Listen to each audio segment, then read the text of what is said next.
Hey guys, Jacqueline Fernandez here at the Alert Center. Thank you so much for joining me on this Monday at noon. Just kind of wanted to review a few stories that I thought were important, stories that matter to you, stories that matter to me, stories that matter to all of us in our community. So a couple of them that I'm highlighting today: a driver killed in a Sac County rollover crash, also a huge fire, a 300-acre fire. Took 16 fire departments to get together to help put that blaze out. That happened in Lancaster County. And then here closer to our area, we're chatting about 6 first alert weather days, coming days for some frost, some freezes, that kind of thing. So kind of just wanted to give you an alert to that as well. So kicking off, we do have this first story on our website, so I'll just head over there for you. And you can always get more information on this story and several others at WOWT.com. So this first Fernandez file, I'd like to say this is about the driver killed in a Sac County rollover crash. So we do have this again available on our website. Here's a closer look about where that crash happened: Corey Ave and 360th. So I'm going to click view larger map here so we have a better idea of where this happened. But unfortunately, this is a rollover crash. It happened over the weekend and did result in 1 fatality. Again, if you kind of zoom in, you can see, and then on Google Maps, this gives you an image of what that area kind of looked like. So according to authorities, they say this happened around 2:37 in the morning on Saturday near the rural intersection of Corey Ave, as we're showing you, in 360th Street. Sheriff's first responders learned about the crash around 5 in the morning, several hours after it happened. And once on the scene, authorities did find a 2025 Volvo semi-tractor on its side in a field. Inside was 29-year-old Brian Pubian of Omaha, and unfortunately he was pronounced dead at the scene.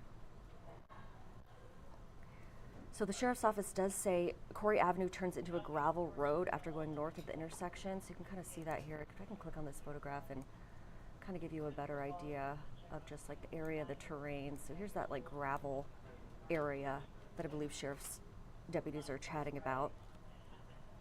So apparently this person lost control. The semi-tractor entered a ditch and then rolled several times before ending in a picked cornfield on its passenger side.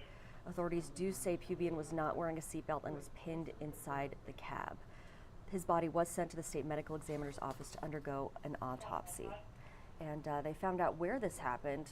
GPS data was used to determine exactly where this happened. Clearly, this is not a very populated area, as you can see on your screen, so a good thing that the GPS did work in this situation as well.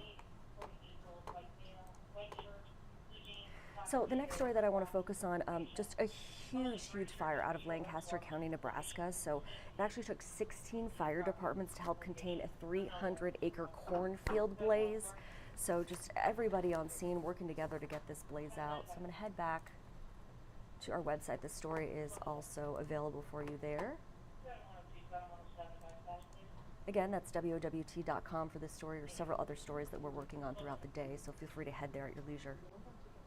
Here's the story. Look at this first photograph we see right on the page here. I mean, just billowing smoke. 16 fire departments and local farmers joined forces on Sunday to put out a large cornfield fire in this area. So Waverly Fire and Rescue responded to the fire before 2 p.m. Again, here's just, a look at this massive effort right underway. This happened near North 84th Street and Branchard Oak Road. So, and according to authorities, this blaze happened in a standing cornfield that was being harvested and then quickly spread due to those strong winds. So this is what the Waverly Fire Chief had to say about the incident. He also says the fire then jumped across both Branchard Oak Road and 84th Street, so it traveled. I mean, just a lot of wind for this, unfortunately. It's almost like you can see that haze in the sky from all that wind. So according to the Lancaster County Sheriff's Office, the fire was sparked by an overheated bearing in a combine, which did ignite both harvested and standing crops. So an estimated, again, 300 acres were burned there. It took firefighters about 3.5 hours to contain this fire. Let's head back up to the top of the story. You can really just see this here where the headline is. Just look at all that smoke billowing into the air. So 3.5 hours to put out the fire. The scene was cleared at 6 p.m., but crews did stay overnight to monitor hotspots, and authorities are continuing to assess the damage there. So everyone's working on that to try to make sure that that blaze doesn't reignite somehow. So that's the second Fernandez file that we're focusing on today. Also, we do have a couple 6 First Alert weather days to tell you about here for our area, so in the Omaha area.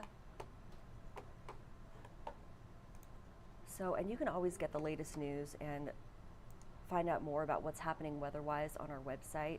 We do have that available for you as well. So you can see this blue line, it says the frost advisory is in effect, and then this teal line, you have the alert here for 6 First Alert weather days. So widespread frost and freeze likely early this week, so let's click there. What Tractor Supply customers Jared Lansford did update this for us, so that's where you kind of see his video playing on the right-hand side. We use that as a web extra if you want to head to www.com and see what Jared has to say. But yeah, today, so Monday, frosty start, sunny day out there. Good morning, it is a 6 First Alert weather day. We're looking at one of the coldest starts that we've had so far in the fall. Likely to see frost as you step out the door, so make sure that you are bundling up for the conditions for the morning. You're going to need that heavier jacket as you make your way outside. Now, as we go through the next several hours, we will warm things up after being in the low to mid 30s for our temps early on. A little bit of a breeze too, so it will be a little chilly out there. Nothing too strong, but add a couple more degrees off of that temperature, and that's what it'll feel like out there. We'll start warming things up some. It's still going to be a cooler day as we top out in the low 60s for our highs. I think about 61 looks good for us today with a lot of sunshine overhead. And then we'll set ourselves up for another morning where we have some frost potential tomorrow and freeze potential by Wednesday morning. There's the overview of how today unfolds. Again, right near 60 for head down the timeline. I've learned over the years purple is bad, right? So purple means cold. So you can kind of see just what we expect. And then Tuesday, and then we really do plummet on Wednesday. But thankfully that high of 65 on Wednesday is definitely welcome, if you ask me. So again, before we go, just kind of want to take a look outside from our first national camera. This is looking at the Kiewit Luminarium over the Missouri. A beautiful shot there. Love this shot at 144th and Dodge, just taking a look at the blue almost cloudless sky out there. It's such a beautiful blue. And then another look from 90th and Dodge to kind of take a look at the traffic. Yeah, it seems like traffic around the noon hour, right? Always a little bit more busy than it is during the early morning and morning hours, but looks like traffic is flowing smoothly, so we'll take that.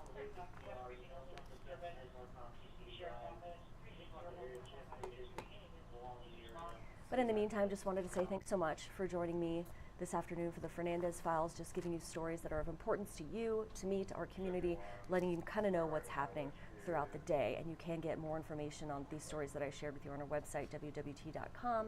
And then, of course, please do stay tuned for our first broadcast, 1 to 3, with our Dave Zavolinsky. Until then, have a wonderful day.